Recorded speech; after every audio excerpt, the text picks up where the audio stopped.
Last lecture में हमने देखा कि किस तरह से एक्सेल का इंटरफेस दिखता है और बेसिक एनवायरनमेंट एक्सेल का क्या है जिसमें आप डिफरेंट चीजें मैनेज कर सकते हैं। आइए देखते हैं कि अब फाइल किस तरह से ओपन की जाती हैं, किस तरह से क्रिएट की जाती हैं और किस तरह से सेव की जाती हैं। सो हमारे पास यहाँ पर एक बेसिक फाइल मौजूद है, लेकिन हम एक नई फाइल ओपन करते हैं और उसके साथ हम फाइल को जो है वो सेव भी करेंगे और फाइल को हम जो है वो क्रिएट भी करेंगे। तो मैं जब एक्सेल यहाँ से ओपन करता हूँ तो फर्स्ट स्क्रीन जो हमारे सामने आती है उसमें हमारे पास ब्लैंक वर्कबुक का एक ऑप्शन दिया हुआ है, जिस पर हम क्लिक कर देते हैं तो ये आपकी फाइल एक ब्लैंक क्रिएट हो जाएगी। और अब हम ये चाहते हैं कि इसके अंदर सबसे पहले हम काम करें, तो सबसे पहले बेस्ट तरीका ये होता है उसको आप सेव कर लें, ताकि कोई भी आपके पास ट्रबल आता है जिसमें ये फाइल डैमेज हो सकती है या बगैर सेव किए हुए आप बंद कर सकते हैं, तो बेहतर ये होता है कि उस फाइल को सबसे पहले सेव कर लिया जाए। सेव करने के आपके पास मल्टीपल तरीके हैं, तो हम दो तरीकों पे काम करेंगे। एक आपके पास जो है ये सेव का बटन दिया हुआ है ऊपर, जो कि क्विक एक्सेस टूल बार होती है उसके ऊपर दिया हुआ है, जिसको आप यहाँ से क्लिक कर सकते हैं। यही ऑप्शन आपको जो है फाइल टैब में मिलेगा, और जब आप फाइल टैब पे सेव पे क्लिक करते हैं तो ये आपसे अगेन पूछता है कि कौन सी फाइल कहाँ सेव करनी है। और तीसरा तरीका हमारे पास है shortcut, which is control S. तो जब कीबोर्ड से आप कंट्रोल होल्ड करके रखेंगे और एस का बटन प्रेस करेंगे तो आपके पास फाइल सेव का डायलॉग बॉक्स खुल जाएगा, जो कि अगेन यहां से आपके पास आ रहा है। सेव दिस फाइल, नाम पूछ रहा है आपसे कि इसका नाम क्या रखना है। सो हमने इसका नाम रख दिया फाइल सेव फॉर इंस्टेंस। कहां पर सेव करना है ये आपसे पूछ रहा है, और इसके मजीद ऑप्शंस भी आपके पास आ रहे हैं। तो अगर हम मोर ऑप्शंस पे क्लिक करते हैं तो ये आपको पूरा सेव एज का एक मेन्यू खोल के दे देगा, जिसमें आपके पास डिफरेंट ऑप्शंस अवेलेबल हैं कि आपको इस पीसी पे सेव करना है जिस पे आप काम कर रहे हैं, आपको जो है वो ब्राउज करना है, या आपको जो है वो किसी नए फोल्डर के अंदर सेव करना है। तो अगर हम इसको ब्राउज करते हैं तो लेट्स से कि हम इसको डॉक्यूमेंट में सेव कर रहे हैं और इसका नाम हम फाइल सेव के नाम से रखना चाह रहे हैं, और ये आपको बता रहा है फाइल टाइप जो उसकी है वो एक्सेल वर्कबुक है। उसको हम सेव कर देते हैं तो आपके नाम से, इस नाम से फाइल आपकी सेव हो चुकी है, और यहां पर आपको फाइल का नेम भी नजर आ रहा है।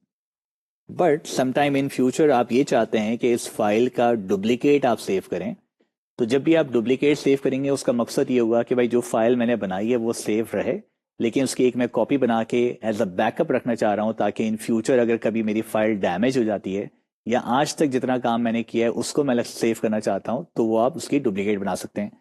जब भी आपको उसकी डुप्लीकेट बनानी होगी तो आप अगेन फाइल में जाते हैं और सेव एज पे क्लिक कर देते हैं। सेव एज पे जब भी आप क्लिक करेंगे तो ये एक नई फाइल सेव कर रहा होगा। तो फॉर इंस्टेंस जो भी उसका लोकेशन था मैं वहीं पर उसको सेव करना चाहता हूं, और यहां पर मैं इसका नाम दे देता हूं कॉपी। और जैसे ही मैंने उसको सेव किया, अब ये इसकी कॉपी भी सेव हो गई, और यहां पर आपको जो है बता रहा है कि आप ये जो फाइल है ये इसकी कॉपी है जिस पर आप इसको वर्क कर रहे हैं फिलहाल। अगर मैं चाहता हूं कि मैं इस पर काम नहीं करूं, ये फाइल क्लोज हो जाए और मैं अपनी पुरानी फाइल जो कि मेरी ओरिजिनल फाइल है इस पर मुझे काम करना है, तो अगेन आप फाइल को ओपन कर सकते हैं। इस फाइल को क्लोज करेंगे, हम फाइल में जाकर क्लोज कर देते हैं इस फाइल को, और हम अपनी पुरानी फाइल ओपन करते हैं जो कि हमारे पास हमने फाइल सेव के नाम से सेव की थी। अब देखिए यहाँ पर रीसेंट का फायदा हमें नजर आ रहा है कि रीसेंट में ऑलरेडी दोनों फाइल्स नजर आ रही हैं, तो जैसे ही मैंने इस पे क्लिक कर दिया तो भी ओपन हो जाएगी। अदरवाइज आप ओपन पे क्लिक करके यहाँ पर भी आपको रीसेंट फाइल नजर आ रही है, और यहाँ से भी आप इस फाइल को ओपन कर सकते हैं। दिस पीसी पे इसको ब्राउज कर सकते हैं। डिफरेंट तरीके हैं जिसके थ्रू आप अपनी फाइल को ओपन कर सकते हैं। तो हम यहाँ पर से फिलहाल अपनी फाइल सेव जो हुई है उसको हम क्लिक कर देते हैं, तो ये हमारी फाइल सेव ओपन हो गई। जब भी आप फाइल्स को सेव करते हैं तो देर आर डिफरेंट वेज जिससे आप डिफरेंट तरीके की फाइल्स को भी सेव कर सकते हैं। इन फ्यूचर जब हम पावर बीआई की तरफ मूव होंगे तो हम वहां पर एक स्पेसिफिक फॉर्मेट यूज करेंगे which is called CSV format, जिसको सेव करना आपको आना चाहिए कि किस तरह से सेव करते हैं। डिपेंडिंग के समटाइम्स जब आप ऑनलाइन डेटा यूज करते हैं तो आपके पास सॉफ्टवेयर जो होते हैं वहां पर ऑप्शन दिया हुआ होता है, लेकिन अगर आप अपनी एक्सेल फाइल का डेटा CSV में सेव करना चाहते हैं तो आप किस तरह से करेंगे। तो आइए देखते हैं कि किस तरह से डिफरेंट फॉर्मेट में सेव किया जा सकता है। तो हम फाइल में क्लिक कर देते हैं और एक्सपोर्ट का बटन यहाँ पर दिया हुआ है जिसमें आपके पास PDF का ऑप्शन है। एक PDF का ऑप्शन दिया हुआ है, देन आपके पास फाइल टाइप का भी ऑप्शन दिया हुआ है जिसमें अभी इस वक्त आपको दिखा रहा है कि ये एक वर्कबुक फाइल है। अगर कभी भी आपको पुराने वर्जन में सेव करना है तो आपके पास ये दिया हुआ है। टेम्पलेट इसका बनाना है तो ये ऑप्शन टेम्पलेट का ऑप्शन दिया हुआ है, लेकिन हमें जो सेव करना है वो इस वक्त CSV फॉर्मेट में सेव करना है, जिसको हम कहते हैं कॉमा सेपरेटेड वैल्यूज।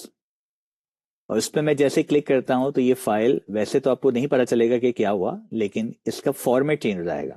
तो अब देखिए ये फाइल को ये सेव कर रहा है CSV कॉमा डेलिमिटेड फॉर्मेट के अंदर, और इसको मैं ऐसे भी सेव कर सकता हूँ क्योंकि ज़ाहिर है इसका नाम डुप्लीकेट नहीं होगा और डिफरेंट तरीके से जो है वो आप इसको यूज़ कर सकेंगे डिफरेंट फॉर्मेट्स के अंदर, डिफरेंट और सॉफ्टवेयर्स के अंदर।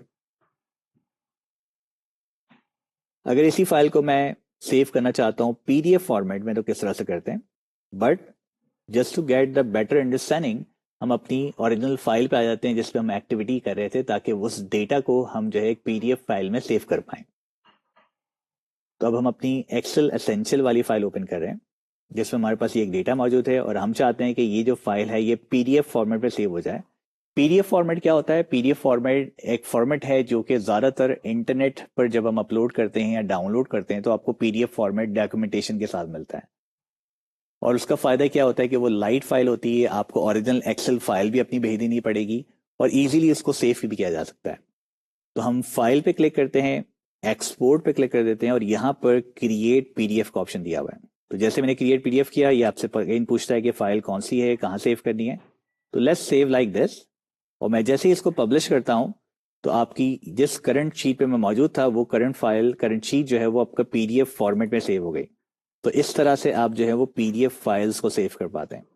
एक और चीज़ जो हमें यहाँ पर देखनी है कि जब वर्कबुक से साथ आप काम कर रहे होते हैं तो उसमें डिफरेंट वर्कशीट्स होती हैं और उसके साथ आपको काम करना ज़रूर आना चाहिए, क्योंकि आप वर्कशीट को मूव भी करते हैं, वर्कशीट को जो है वो डिफरेंट नई वर्कशीट बनाते भी हैं, उसके नाम भी चेंज करते हैं और समटाइम आप उसको किसी और वर्कबुक में कॉपी भी कर रहे होते हैं। तो लेट्स डू दिस। सो हमारे पास यहाँ पर डिफरेंट वर्कशीट्स मौजूद हैं ऑलरेडी। अगर मुझे किसी वर्कशीट को मूव करना है किसी और जगह पर तो सिंपल मैंने इसको क्लिक करके रखा है और मैं कहीं पर उसको मूव कर सकता हूँ जहां पर मैं चाहता हूँ। आई होप कि आपको नजर आ रहा हो, एक छोटा सा एरो है जो कि ऊपर नजर आ रहा है और जहां पर आप इसको ड्रॉप करेंगे वो वहां पर आ जाएगा। इसी तरह से अगर दोबारा लेके जाना है तो मैं दोबारा इस पे पीछे ले जाता हूँ जहां पर ये ओरिजिनल मौजूद थी, ताकि हमारी फाइल डिस्टर्बेंस, हमारी फाइल की जो सेटिंग है वो बेसिकली डिस्टर्ब नहीं हो रही हो। अगर मुझे यहाँ पर एक नई शीट ऐड करनी है तो हमारे पास प्लस का साइन दिया हुआ है, जिसको आप क्लिक करते हैं तो यहाँ पर एक नई शीट इंसर्ट हो जाएगी। और जब भी इसका नाम आपको चेंज करना है तो आप राइट क्लिक करके भी चेंज कर सकते हैं, रीनेम, और आप डबल क्लिक भी कर सकते हैं। सो अगर मैंने डबल क्लिक किया तो यहाँ पर इसका नाम आ गया है and then we can change the name, like मैंने उसका नाम दे दिया टेस्ट। अगर इस शीट को मुझे डिलीट करना है कि मैंने गलती से बना दी है तो हम इस पर राइट क्लिक करते हैं और हम डिलीट के बटन को क्लिक कर देते हैं। तो इस तरह से आप डिफरेंट तरीके से अपनी वर्कबुक के साथ काम कर सकते हैं और डिफरेंट चीज़ों को मैनेज करते हुए, डिफरेंट फाइल्स को मैनेज करते हुए आप जो है एक बेहतर तरीके से काम कर सकते हैं।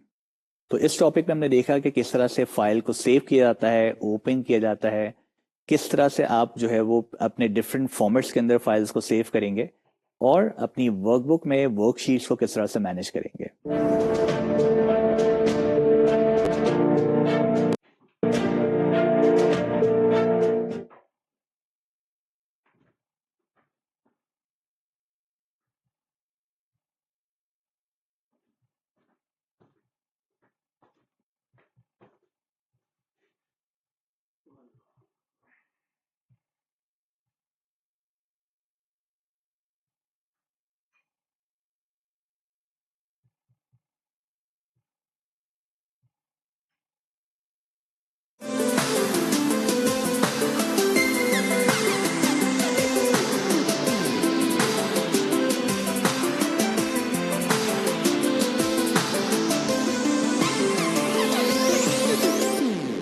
तो लास्ट लेक्चर में हमने देखा कि किस तरह से अपनी फाइल को हम सेव करते हैं, ओपन करते हैं, क्रिएट करते हैं और अपनी वर्कबुक्स को मैनेज करते हैं।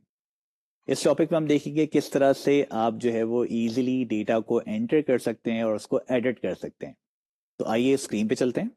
तो हमारे पास यहाँ पर जो शीट है उसका नाम है एंटरिंग एडिटिंग डेटा, जिस पे हम काम कर रहे हैं और इस पर हम देखते हैं कि बेसिक डेटा एंट्री कैसे की जाती है। तो फॉर इंस्टेंस जब भी आपको किसी भी सेल पे एंट्री करनी है तो सिंपल उस पर आप क्लिक कर सकते हैं या फिर अपने एरो की से मूव हो सकते हैं और यहाँ पर आप डेटा एंट्री स्टार्ट कर सकते हैं। लाइक मुझे यहाँ पर चाहिए सीरियल नंबर्स, तो मैंने यहाँ पर सीरियल नंबर का एक ऑप्शन ऐड कर दिया और जो मजीद हेडिंग्स है वो मैं एक साथ ऐड कर देता हूँ। अब देखिए आगे जाने के आपके पास 2 से 3 तरीके हैं जिसमें आप माउस से क्लिक कर सकते हैं, आप एरो की से आगे जा सकते हैं, पीछे जा सकते हैं, नीचे जा सकते हैं, ऊपर जा सकते हैं, और टैब का बटन दबा सकते हैं। टैब का button is the ideal situation जो आपको खुद आगे ले जाएगा, और आप यहाँ पर डिफरेंट डेटा एंट्री कर सकते हैं। तो फॉर इंस्टेंस मैंने यहाँ पर नेम ऐड कर दिया, I am adding item 1, item 2 and item 3। जैसे ही हम यहाँ पर एंटर करेंगे तो वो हमें दोबारा से सीरियल नंबर के नीचे लाके खड़ा कर देता है। इससे पहले कि हम जो है यहाँ पर मजीद डेटा एंट्री करें, कुछ बेसिक सिलेक्शन की टेक्निक्स हम सीखते हैं।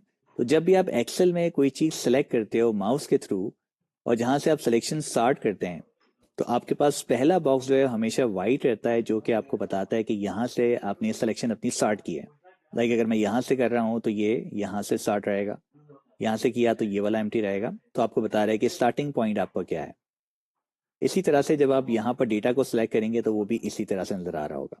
ठीक है, इसके साथ हम काम करते हैं, बट यहाँ पर हम सबसे पहले सीरियल नंबर को एंटर करते हैं। तो अब देखें, सीरियल नंबर आपके पास बहुत